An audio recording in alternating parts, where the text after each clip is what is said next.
Hello guys, ഇന്ന് ഞാൻ ഉണ്ടാക്കാൻ പോകുന്നത് നമ്മൾ ബാക്കി വന്ന ഇഡ്ഡലീനെ കൊണ്ട് ഒരു ഇഡ്ഡലി മസാലയെന്നോ ഇഡ്ഡലി ഉപ്പുമാവെന്നോ എന്ത് വേണമെങ്കിൽ പേരിട്ട് വിളിക്കാം കേട്ടോ.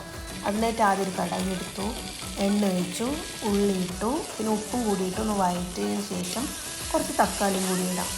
ഇതൊക്കെ ഒന്ന് ഒരേപോലെ ഒന്ന് കൂട്ടി യോജിപ്പിക്കും. അതിനടുത്ത് നമുക്ക് പൊടികൾ ഇട്ട് കൊടുക്കുക.